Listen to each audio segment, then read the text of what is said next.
الله الرحمن الرحيم. السلام عليكم ورحمة الله وبركاته متابعينا الكرام، اهلا وسهلا بيكم في كل مكان. فيديو جديد، حلقة جديدة اكيد كالعادة هنتكلم فيها عن النادي الاهلي، عن باقي الاندية المصرية وعقوبات الفيفا للاهلي بسبب امام عاشور، تقرير محمد معروف وايقاف هاني 3 مباريات، الزمالك يطارد جمهور الاهلي، واللعب في الاسماعيلية، وتمرد شيكو بنزا. صلى على الحبيب، فاللهم صل وسلم وزد وبارك على سيدنا وحبيبنا وشفعنا سيد الخلق اجمعين سيدنا محمد صلى الله عليه وسلم. في الكومنتات قول لي رايك في اليو ديانج، وهل يستحق اليو ديانج المشاركه بشكل اساسي على حساب اي لاعب في النادي الاهلي ولا لا؟ قول لي تقييمك من 1 ل10 بعد اللايك الجميل. المدير الفني للنادي الاهلي خوسيه ريبيرو اللي بيدي لعيبه النادي الاهلي راحه يومين، بكره وبعد بكره راحه باذن الرحمن، وطلب تجهيز مباراه وديه يوم الاربعاء لتجهيز عدد من النجوم، على راسهم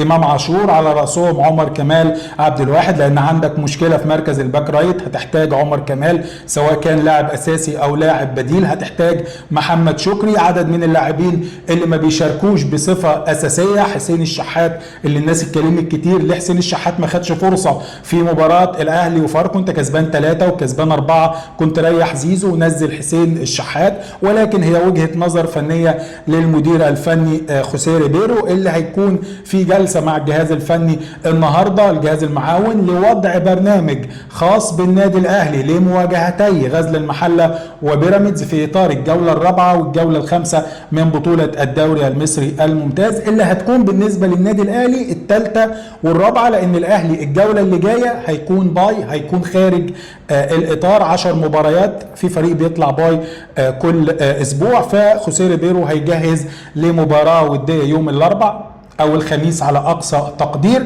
عشان مباراه غزل المحله ومباراه نادي بيراميدز.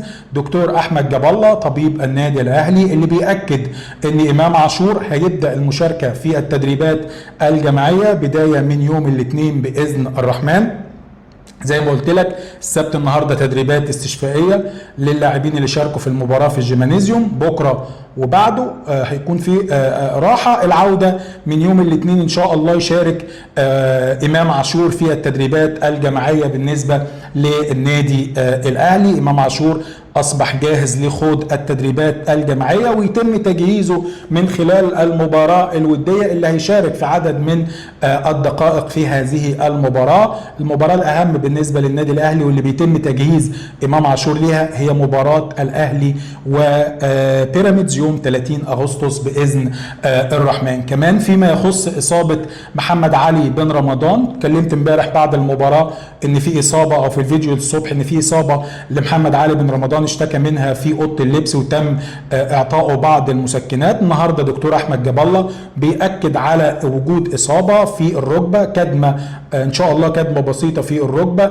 لكن النهارده هيكون في اشعه للاطمئنان على حاله الركبه بالنسبه للاعب محمد علي بن رمضان، واحد من اهم الصفقات وان لم يكن الاهم على الاطلاق في صفقات النادي الاهلي في الميركاتو الصيفي المنتهي. باذن الرحمن الامور تكون بسيطه ومفيش اي مشاكل، الموضوع ملوش علاقه بالاربطه، كدمه بسيطه في الركبه ان شاء الله يتم الاطمئنان على محمد علي بن رمضان. فيما يخص حكام الاجانب، اتحاد الكوره لسه ما ردش على النادي الاهلي ولا لجنه الحكام ردت على النادي الاهلي. النادي الاهلي عدى 24 ساعه، المفاضل في المهله يومين، 48 ساعه للرد على تحديد حكام مباراة بيراميدز، هل هيكونوا أجانب، وهل الاتحاد أو لجنة الحكام الرئاسية بقيادة أوسكار رويز هتقدر وهتنجح إنها تجيب طاقم تحكيم أجنبي، ولا هيتم الرد تعذر استخدام أطقم تحكيمية أجنبية لمباراة الأهلي؟ الناس اللي بتتكلم، شفت ناس محترمين كتير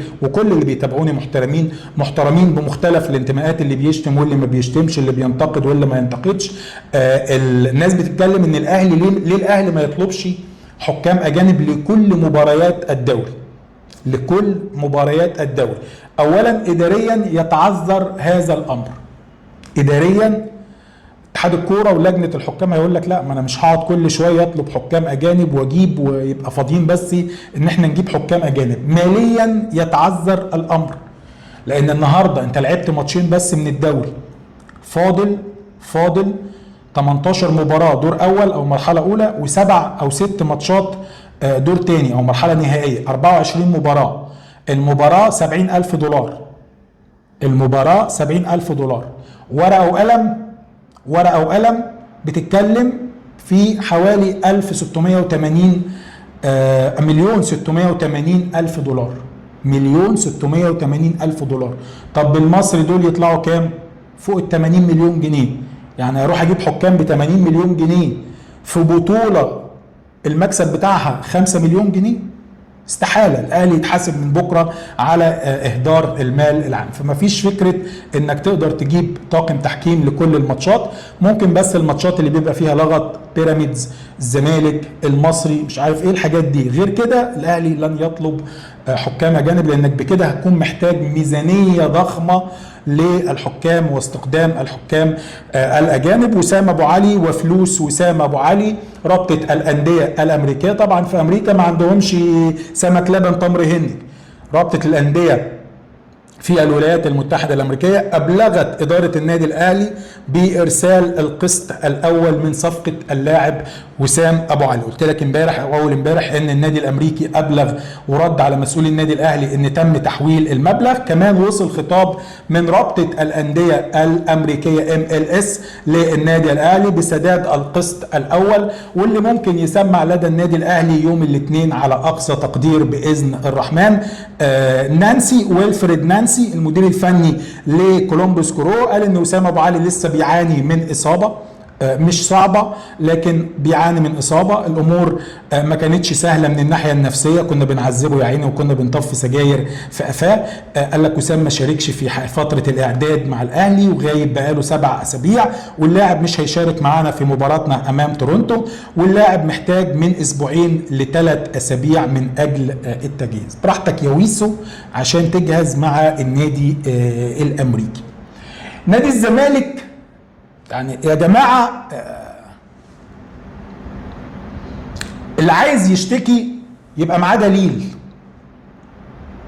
نادي الزمالك في مثل يقول له يابا علمني الهيافة، قال له تعالى في الهيفة وتصدر. ما بقولش ان الزمالك هايف، لكن نادي الزمالك المحترم اكبر قلعة رياضية في مصر عايز يقدم شكوى ضد جماهير النادي الاهلي بسبب توجيه شتايم خارج الاستاد. لا بقى يعني كده يعني انتوا بتعملوا مطاردات، انتوا كده بتعملوا مطاردات. انت كده ماشي الزملكاويه بتليفونات في الشارع، اي واحد اهلاوي بيشتم على الزمالك او بيتكلم بشكل وحش على الزمالك صور وابعت للداخليه على طول. ايه ده يا جماعه؟ في ايه؟ خير؟ ده انت جمهورك شاتم جوه الملعب وما كنتش عايزه يتعاقب. جمهورك شاتم زيزو وذكر زوجته الفاضله في الملعب وما كنتش عايزه يتعاقب، وزعلان وعملت رسائل دعم للجمهور.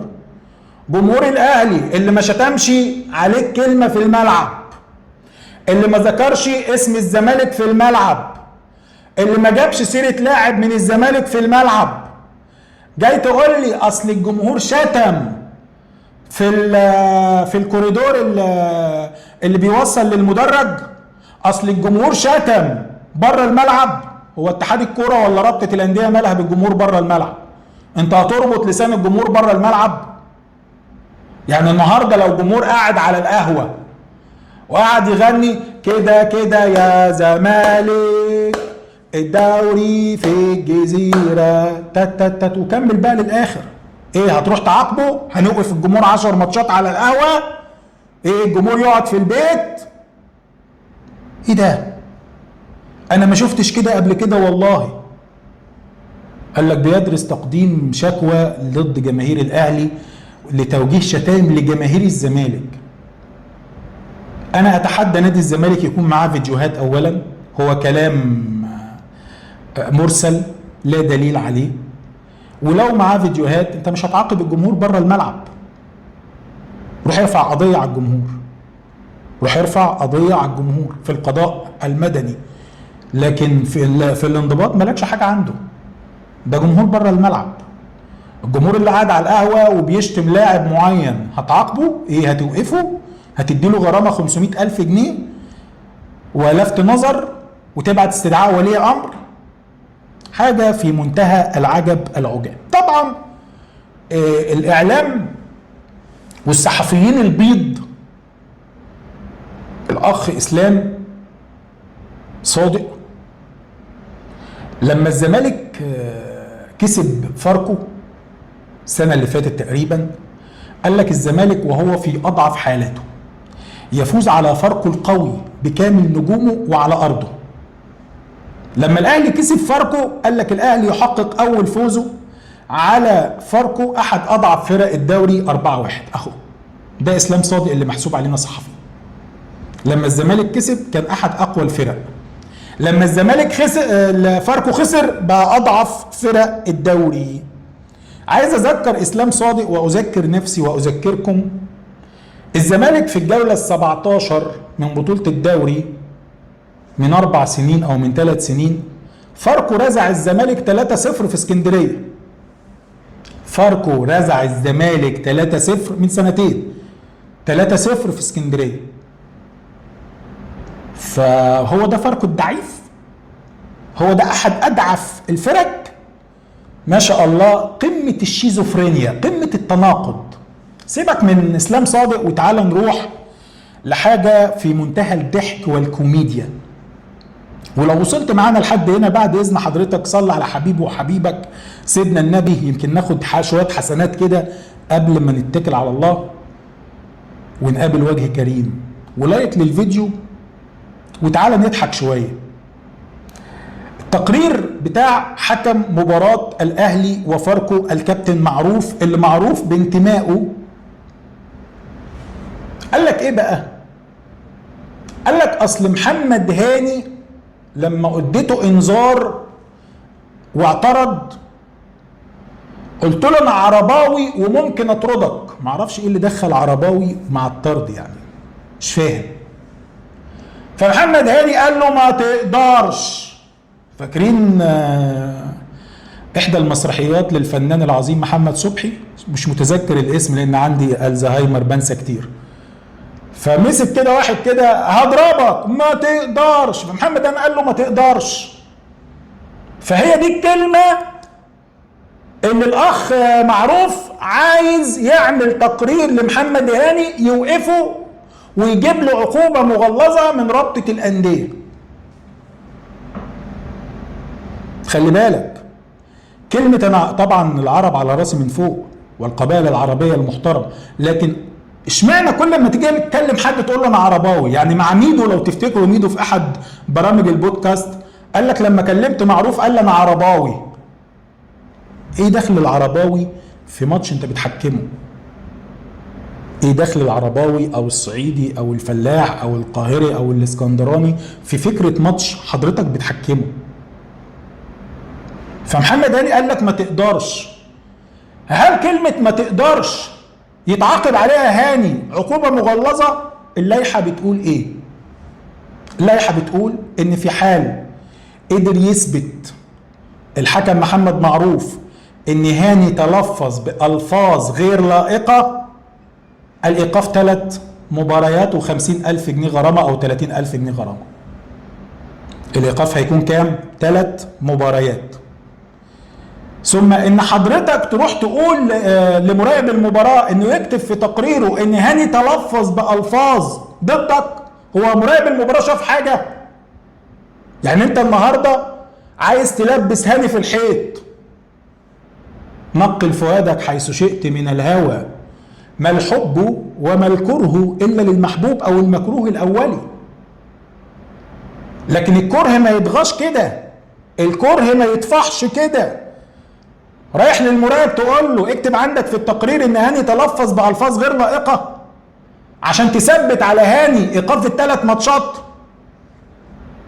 بالمناسبه يا جماعه، عشان الناس اللي هتقول لي هاني يتوقف لعدم تنفيذ تعليمات الحكم، عدم تنفيذ تعليمات الحكم او الاعتراض على قراراته بالاشاره او بالقول مفيش فيها اي عقوبات على اللاعب.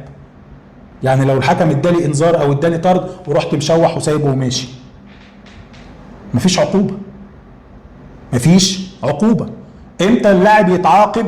اذا تلفظ، وده وفقا للائحة، اذا تلفظ اللاعب بعبارات بذيئة غير او قام بحركات غير مهذبة او اشارات فاضحة تجاه الحكم، ايقاف 3 مباريات و30,000 جنيه غرامة. لو اللفظ خاص بالدين او اللون او العرق 5 مباريات و120,000 جنيه غرامة. غير كده مفيش عدم تنفيذ تعليمات الحكم والاعتراض على قرارات الحكم، العقوبة لفت نظر و5,000 جنيه غرامة.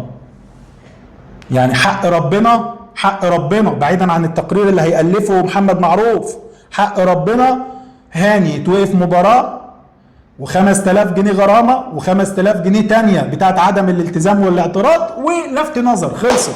هي دي العقوبات اللي المفروض تتطبق على محمد هاني. غير كده يبقى احنا جايين نهزر. انت جاي تعزي ولا جاي تهرج؟ جاي اهرج. فمحمد معروف جاي يهرج، محمد معروف جاي يهرج مش جاي يحكم. تعالى العقوبات وغرامات الاتحاد الدولي لكرة القدم اللي فرض عقوبة مالية على النادي الأهلي بسبب حق الرعاية الخاص بإمام عاشور. إمام عاشور في حق رعاية لنادي حرس الحدود ولنادي غزل المحلة ولنادي الزمالك حسب المادة 17 الفقرة 7 من لوائح مركز التسوية في الفيفا. لجنة الانضباط في الفيفا أعلنت عقوبات على النادي الأهلي بوجود غرامة 2.5% من قيمة مكافآت التدريب للاعب على اللاعب إمام عاشور في الفترة اللي كان بيتدرب فيها مع الأندية الثلاثة اللي تم ذكرها. وبالتحديد الغرامة الزيادة الفايدة 2,000 دولار، دي الفايدة، الغرامة اللي هي 2.5%، والمبلغ التوتال 83,000 دولار، يعني الكامل 85,000 دولار. 85,000 دولار مطلوب من النادي الأهلي إنه يدفعها عبر منصة كليرنج هاوس في الاتحاد الدولي لكرة القدم. وتم إرسال رسالة شديدة اللهجة، مش عايز أقول توبيخ، رسالة شديدة اللهجة للنادي الأهلي بسبب هذا الموضوع. 83,000 دولار بالنسبة للنادي الأهلي مبلغ مش لا يذكر. نتمنى ان الموضوع يخلص، مفيش ايقاف قيد عشان الناس اللي هتطلع تهري وتقول لك الاهلي مهدد بايقاف، هتوقف قيد عشان 83,000 دولار. ده الاهلي بيجيب بيهم غدوه للعيبه، ف 83,000 دولار يتسددوا، ما يبقاش عليك اي حاجه ومفيش ايقاف قيد ومفيش كلام عن اي ايقافات للقيد. تعال نروح للاسماعيلي. كان طالع قرار ان الاسماعيلي الماتشات، قرار امني، ان الماتشات الجماهيريه بالنسبه للنادي الاسماعيلي مش هتتلعب على استاد الاسماعيلي، مش في الاسماعيليه، لا في استاد الاسماعيلي او الاسماعيليه، استاد الاسماعيليه هو اسمه كده. ليه يا جماعه؟ عشان في بعض الاشتراطات الامنيه، بوابات الدخول والخروج والحاجات والمحتاجات، نادي الاسماعيلي والاستاد وهيئه الاستاد ما وفوش بيها، فبالتالي الماتشات الجماهيريه مش هينفع تتلعب امنيا داخل استاد الاسماعيليه، مش في مدينه الاسماعيليه. الاسماعيلي راح لهيئه قناه السويس عشان يستضيفوا المباريات الجماهيريه، كان الرد بالرفض.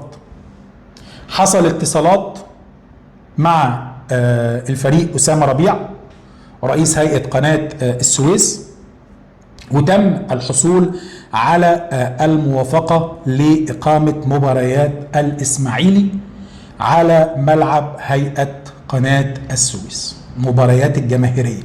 معنى كده ان في دلوقتي موافقه ان الاسماعيلي يلعب على استاد هيئه قناه السويس. الناس اللي اتلككت وجريت بسرعه عشان تراضي انديه على حساب انديه وقال لك العبوا في استاد السلام، هيئه قناه السويس وافقت واسامه ربيع وافق على اقامه المباريات على استاد هيئه قناه السويس مع تقديم دعم مالي للنادي الاسماعيلي. تعال نروح لشيكو بانزا. شيكو بانزا اللي كل جماهير نادي الزمالك نفخته ودي مشكلة جماهير نادي الزمالك عبر التاريخ. بتجيب لاعب لسه ما لعبش ب2 جنيه تطلع تنفخ بيه، واصله ميسي الجديد، واصله رونالدو، وميكس رونالدو على مصطفى شلبي على ميسي، والحق يا جدع احنا جبنا احسن صفقه واقوى صفقه، والغزال الافريقي والنمر الافريقي والفهد الافريقي، وفي الاخر مش عايز اقول بناخد ما بين الخا والزوق، لا عيب نقول الكلمه دي. شيكو بنزا اللي اتاكدت منه النهارده من صحفيين داخل نادي الزمالك ان شيكو بنزا مش مصاب، عشان نادي الزمالك قال لك مصاب، لا مش مصاب. ويا جماعه عيب، ليه نكذب؟ ليه لعيب مش مصاب نطلع نقول اصل عنده اجهاد؟